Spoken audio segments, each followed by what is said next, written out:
things organised. Right.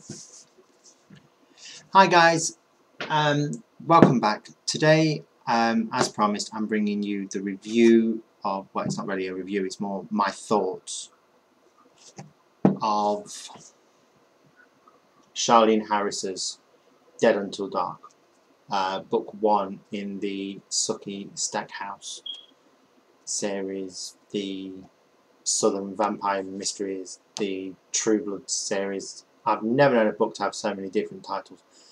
Well, series. Anyway. This, again, totally non-scripted. This is just me churning out my thoughts, really. As I said, this isn't going to be a review. This is just going to be my thoughts on the book, because I have really struggled to think of a review to say, really. I mean, how do you comment on a book that has been made into a TV series that is so popular? Most people have seen it. In an interview with the cast that I watched recently, they did say that 5% of the audience from the TV series is made up of the book lovers. So what I'll do is I will tell you a bit about the book, i.e.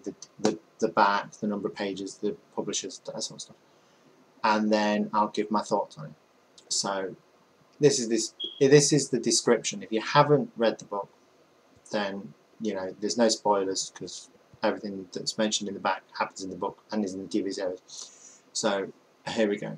Sookie Stackhouse is a small-time cocktail waitress in small-town Louisiana. She's quiet, keeps to herself, and doesn't get out much. Not because she's not pretty, she is. It's just that, well, Sookie has this sort of disability. She can read minds. And that doesn't make her too dateable.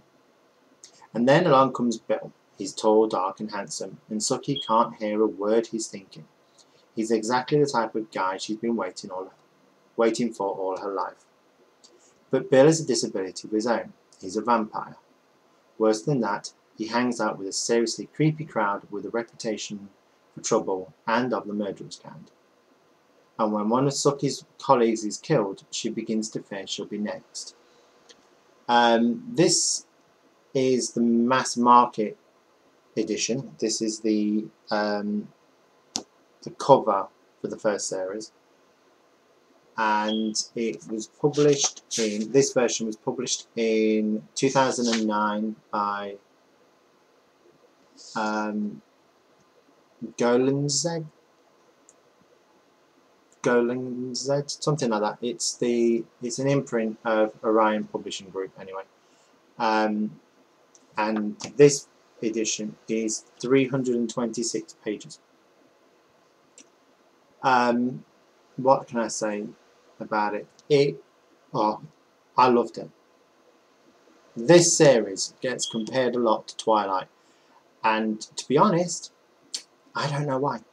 I've never read Twilight. I've only seen the first half of the first film of Twilight, and I really can't understand. The only similarity for me is because it contains vampires.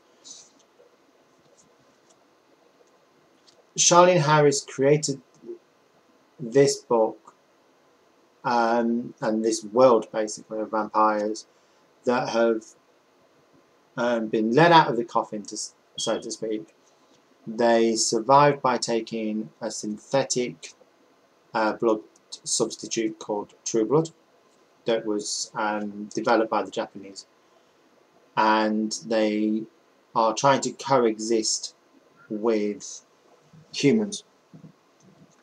What Charlaine's done really is give us vampires in a totally different light. I mean, this isn't your classic gothic vampire with cape and transformations and all of that. This isn't that. This is, they look like normal people, and their fangs become, well, sort of stick out when they get sexually aroused, which I think is a fantastic idea. I mean, you know, not every vampire walks around with the fangs out all day. So I absolutely loved it. I really loved this book. I love the cover because I love the first series, and I just wish I'd read the book before I'd seen the first series. There are some differences between the book and the series. The first one is Tara, in the series, Sookie's best friend, isn't mentioned. She doesn't appear in this at all. So that's the first difference. The second difference between the book and the series is that Jason, Sookie's brother, is more of a background character in this. Whereas in the TV series, he seems to be one of the main characters. Bill, I'm not sure about Bill at the moment. I don't know if I like him, don't like him. What? Do I think that Sookie made the right choice? I don't know. The difference is in the TV series. He seems very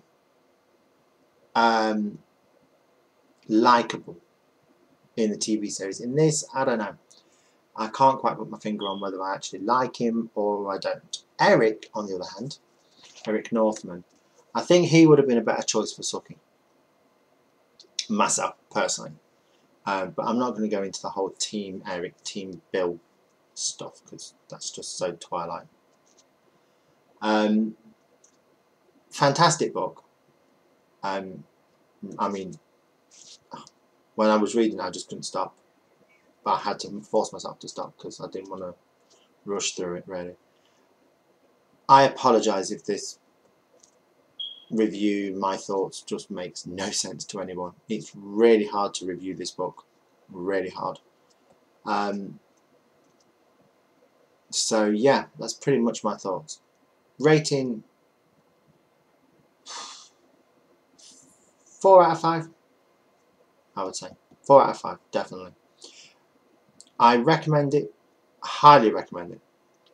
Just, if you're going to read it, don't watch the first series first, because it spoils the ending. Read the book. Definitely read the book, then see the series. That would be the way I'd do it. So, that's it, basically. That's all I've got to say about this book. My next review will be on Living Dead in Dallas, book 2 in the Sookie Stackhouse series. That should be up by next week, or if not sooner, because I'm just over halfway, I think. So that's it. Thanks for watching, guys, and